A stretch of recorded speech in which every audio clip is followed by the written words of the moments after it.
Assalamualaikum Bu. Waalaikumsalam Bu Ina. Terima kasih atas waktu yang sudah Ibu luangkan untuk saya pada hari ini. Jadi maaf sebelumnya Bu, ini berkaitan dengan tugas saya, yaitu berkaitan CGP Angkatan 7, bahwa kami harus mewawancara beberapa orang kepala sekolah berkaitan dengan pengambilan keputusan yang bertanggung jawab sesuai dengan nilai-nilai kebajikan universal. Nah Ibu, selama Ibu menjadi pemimpin atau kepala sekolah di UPTD SD 06 Baru Gunung ini, apakah Ibu pernah mengalami permasalahan atau problematika? Baiklah Ibu, yang namanya masalah setiap kita baik di sekolah itu tak akan terlepas dalam kehidupan kita, terutama di sekolah kita. Ya Bu, selama ini bagaimana Ibu dapat mengidentifikasi kasus-kasus yang merupakan dilema etika atau bujukan moral tersebut Bu? Dalam mengidentifikasi kasus-kasus yang terjadi di sekolah, kami atau kita sebagai kepala sekolah itu pertama kali harus melihat terlebih dahulu dari berbagai sisi. Kemudian baru mencoba memahami nilai apa yang bertentangan dalam kasus tersebut. Dan kemudian menyaring masalah yang betul-betul berhubungan dengan aspek moral, bukan masalah yang berhubungan dengan sopan santun dan norma sosial. Kemudian, jika terjadi atau terdapat dua nilai kebajikan dan bertentangan yang berhubungan dengan kasus tersebut, termasuk dalam dilema etika. Dan apabila dalam kasus tersebut terdapat nilai benar dan salah, maka harus digolongkan ke dalam rujukan moral. Dan terakhir, baru dapat kita lihat dari segi hukum. Apakah bertentangan dengan hukum atau perundang-undangan yang berlaku. Selama ini Bu, bagaimana Ibu menjalankan pengambilan keputusan di sekolah Ibu ini, terutama untuk kasus-kasus dilema etika yang ada dua kebajikan atau dua hal yang sama-sama benar Bu? Untuk kasus seperti ini, kita terlebih dahulu tuh harus meninjau dari peraturan yang ada serta nilai kebajikan yang diyakini sekolah. Karena di dalam mengambil keputusan, kita harus tahu siapa yang terlibat dalam kasus tersebut. Bu, langkah-langkah atau prosedur seperti apa yang biasanya yang Ibu lakukan selama ini Bu? Langkah-langkah atau prosedur ini tuh biasanya tuh kita lakukan ada beberapa hal. Yang pertama yaitu membutuhkan data yang lengkap atau detail. Dan yang kedua mencari tahu penyebab dari kasus tersebut. Kemudian mencari pihak-pihak yang terlibat. Kemudian melihat kepentingan yang ada dalam kasus tersebut. Dan mengidentifikasi kasus dari berbagai sisi. Baik, dan yang terakhir berkolaborasi dengan kepala sekolah lain untuk mencari solusi yang terbaik dan melakukan refleksi apakah keputusan yang diambil sesuai dengan permasalahan atau tidak dan diyakini bersama dan dapat dipertanggungjawabkan. Selanjutnya ini Bu, hal-hal apa saja yang Ibu anggap efektif dalam pengambilan keputusan pada kasus-kasus dilema etika? Untuk hal yang kita rasa efektif dalam pengambilan keputusan pada kasus dilema etika ini adalah itu kita harus meninjau kembali nilai-nilai kebajikan yang terdapat dalam kasus tersebut dengan mempertimbangkan kebermanfaatannya baik bagi murid serta banyak orang, dan hal ini apakah bisa dipertanggungjawabkan. Terus Bu, hal-hal apa saja selama ini Bu yang menjadi tantangan bagi Ibu dalam pengambilan keputusan pada kasus-kasus dilema etika? Baiklah, untuk tantangan yang kita hadapi di dalam kasus dilema etika itu terutama dalam mencari solusi. Nah, mencari solusi terbaik dari dua kebenaran yang nantinya kita berharap keputusan tersebut menguntungkan bagi kedua belah pihak. Nah, disinilah yang menjadi tantangannya. Oh ya, jadi ada tantangan tersendiri di sana. Tantangan Ya, Bu. tersendiri. Begini Bu, dalam penyelesaian kasus dilema etika ini, apakah Ibu punya jadwal tertentu atau Ibu langsung menyelesaikan di tempat atau memiliki jadwal dalam menyelesaikan kasus dilema etika ini? Kalau tergantung terhadap kasus yang dialami, itu kita lihat dari tingkat kerumitannya. Seandainya kasus ini ringan, nah itu Ibu rasa itu bisa kita selesaikan dalam waktu singkat atau saat kejadian itu berlangsung. Tapi artinya bisa kita selesaikan segera. Tapi jika kasus ini kita anggap begitu rumit, itu perlu kita lakukan dahulu pengumpulan data dan fakta yang akurat. Baru kita selesaikan dengan tahapan berikutnya. Tentu terlebih dulu kita susun jadwalnya dulu. Kapan kasus ini bisa kita selesaikan. Seseorang Bu yang atau faktor-faktor apa yang selama ini mempermudah atau membantu Ibu dalam pengambilan keputusan sesuai dengan kasus-kasus dilema etika ini? Untuk faktor yang mempermudah itu selama ini di dalam pengambilan keputusan yang ada itu tidak terlepas dari kolaborasi dengan berbagai pihak yang saling mendukung, terutama rekan sejawat, guru, murid, wali murid, dan seluruh stakeholder dan pihak-pihak terkait yang terdapat di sekolah tersebut. Dari semua hal yang Ibu sampaikan tadi kepada saya, apa pembelajaran yang dapat Ibu petik dari pengalaman-pengalaman Ibu dalam menyelesaikan kasus yang berkaitan dengan dilema etika ini? Itu kita perlu melakukan berbagai pertimbangan agar keputusan yang kita ambil itu tidak merugikan salah satu pihak, tapi saling menguntungkan demi kebaikan kita bersama. Nah, itu Bu Wita tentang pembelajaran yang dapat kita petik dari munculnya berbagai permasalahan. Ya, sebelumnya terima kasih ini Bu sudah memberikan ilmu kepada saya Bu, sudah berbagi pengalaman. Sama-sama terima kasih. Mudah-mudahan segala yang kita selesaikan hari ini dapat bermanfaat bagi Ibu dan juga bagi kami di sekolah. Amin. Amin. Terima kasih Bu. Assalamualaikum warahmatullahi wabarakatuh. Waalaikumsalam warahmatullahi wabarakatuh.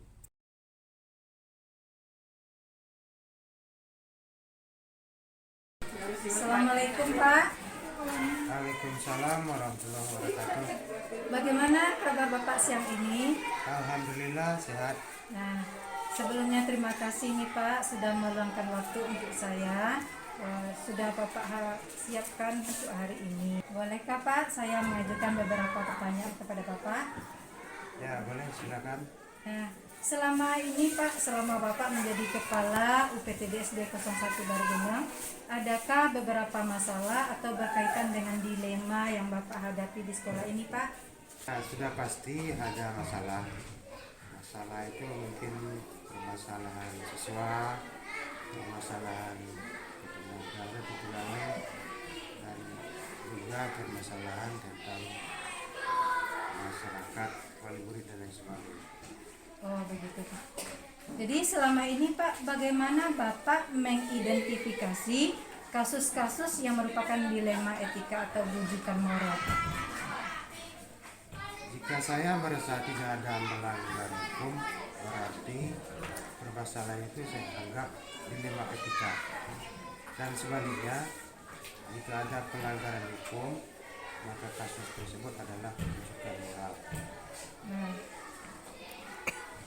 ini Pak, selama dalam ini Pak, terutama berkaitan dengan pengambilan keputusan di sekolah, bagaimana cara Bapak untuk menentukan, terutama untuk kasus di mana ada dua kepentingan yang sama-sama benar atau sama-sama mengandung nilai kebajikan? Dalam pengambilan keputusan pada kasus dilema etika, saya terlebih dahulu mengkaji baik buruk dari kedua hal yang terdapat pada kasus tersebut, karena harus memilih yang terbaik.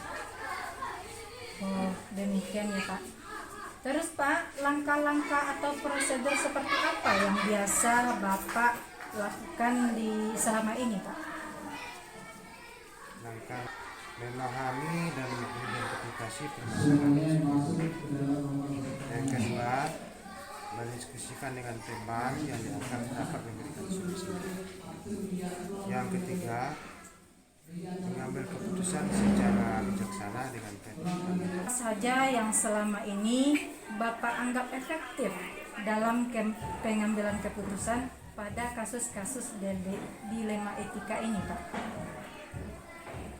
Berbagi pengalaman dengan teman yang berpengalaman atau mendiskusikannya dengan teman di sekolah. Kemudian Pak, hal-hal apa saja yang selama ini merupakan tantangan bagi Bapak dalam pengambilan keputusan pada kasus-kasus dilema etika tersebut Pak?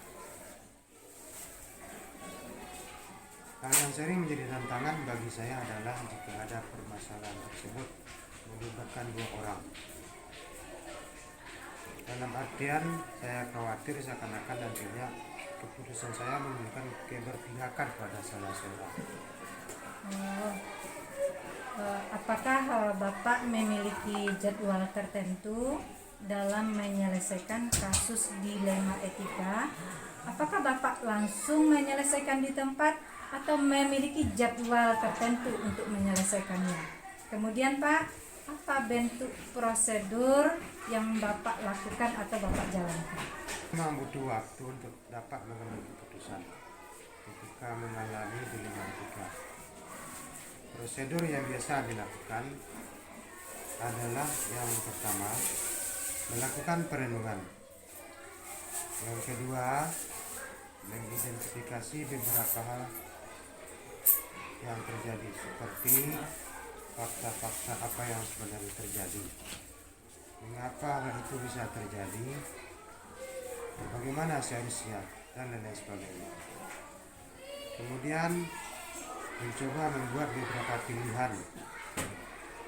Dan langkah keempat, mendiskusikan dengan seseorang atau orang yang ada di internal sekolah. Adakah seseorang Pak atau faktor-faktor apa saja yang selama ini mempermudah atau membantu Bapak dalam pengambilan keputusan-keputusan yang berkaitan dengan kasus dilema etika ini Pak? Faktor yang membantu dalam mengambil keputusan adalah kegiatan mengidentifikasi permasalahan, membuat pilihan-pilihan keputusan, serta risiko dari masing-masing pilihan. Dari semua hal yang Bapak sampaikan, pembelajaran apa yang Bapak petik dari pengalaman dalam mengambil keputusan dilema etika? Dalam mengambil keputusan pada permasalahan dilema etika, pilihlah nilai-nilai kebajikannya lebih banyak, serta perhatikan manfaat dan mudarat. Ya, super sekali untuk hari ini Pak. Terima kasih atas kesempatan yang Bapak berikan. Sungguh luar biasa ilmu yang saya dapatkan di sini. Terima kasih Pak. Assalamualaikum warahmatullahi wabarakatuh. Waalaikumsalam warahmatullahi.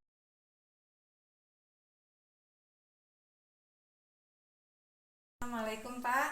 Waalaikumsalam warahmatullahi wabarakatuh. Terima kasih sebelumnya Bapak sudah meluangkan waktu untuk saya. Bagaimana kabar Bapak pada hari ini?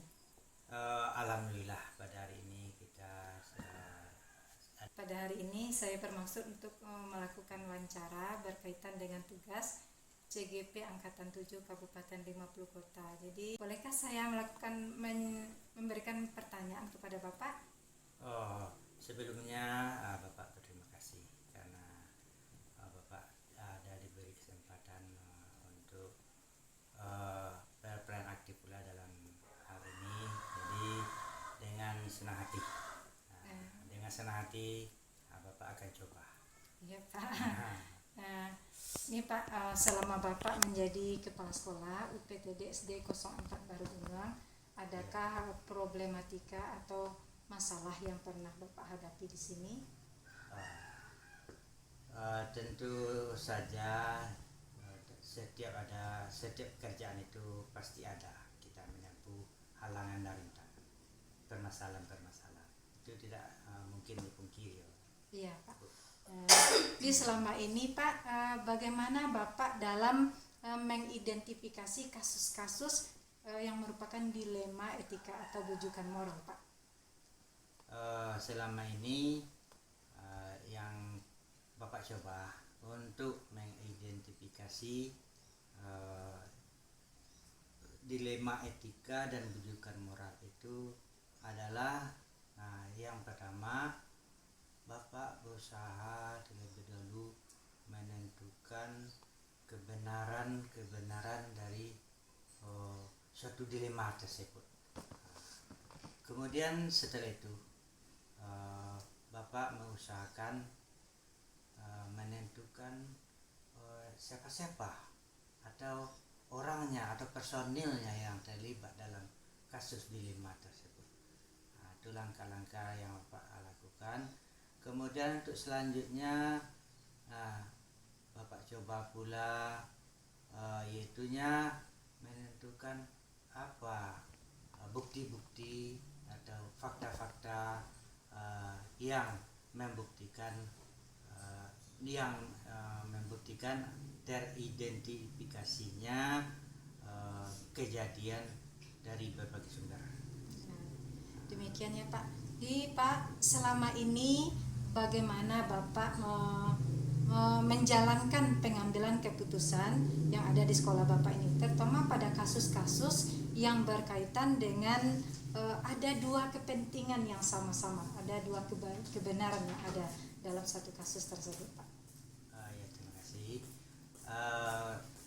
Selama ini Bapak mencoba setiap apapun kasus atau apapun keputusan yang akan dibuat di sekolah, Bapak berusaha selalu berkomunikasi dengan teman-teman rekan sejauh di sekolah. Bapak tidak akan mengambil suatu keputusan itu dengan sendirinya.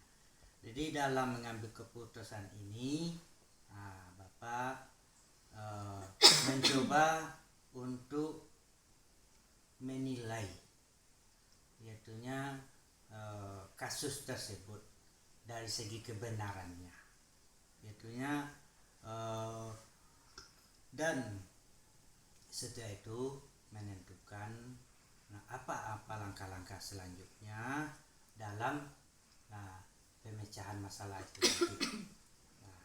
Setelah itu apa pula dampaknya yang diberikan kepada pihak sekolah dan kepada warga sekolah secara umumnya. Begitu pendapat Bapak. Nah, selanjutnya ini Pak, Ya. langkah-langkah atau prosedur apa yang biasanya Bapak jalankan dalam menyelesaikan kasus berkaitan dengan dilema etika selama ini Pak?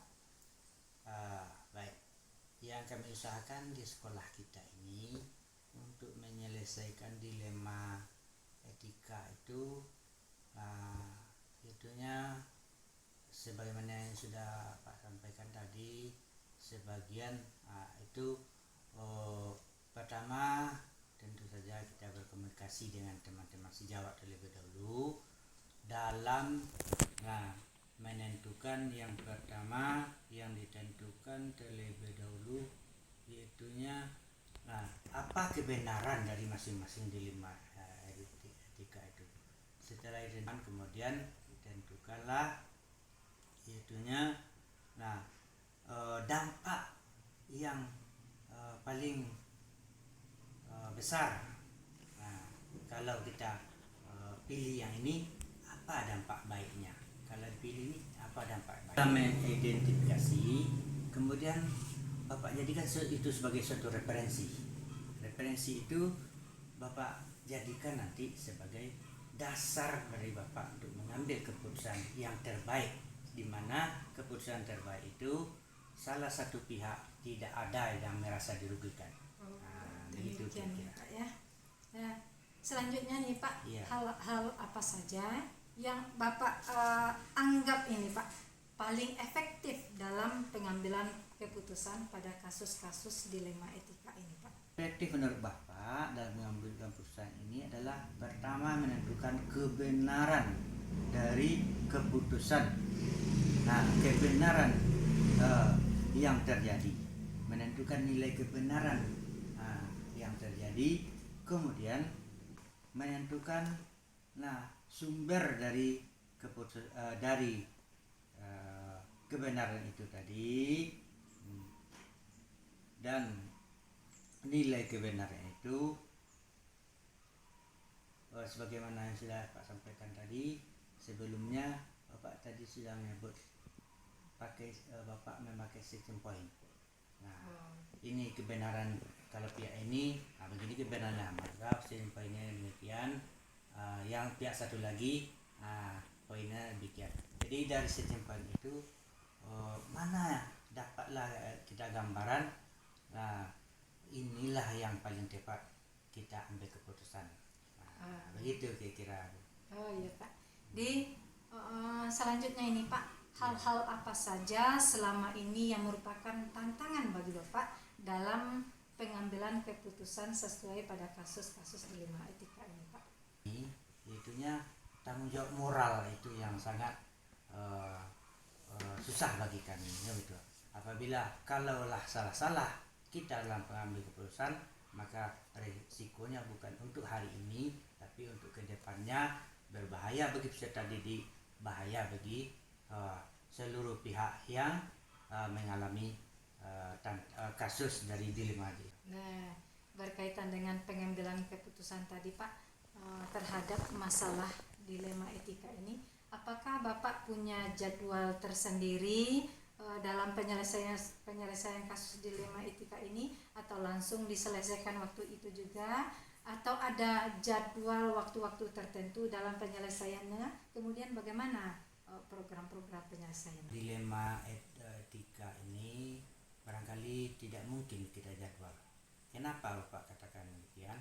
Karena dilema etika itu tidak bisa kita tentukan kapan datangnya, kapan suatu dilema itu munculnya. Jadi oleh sebab itu Bapak tidak menjadwalnya. Tetapi bagaimana penyelesaiannya?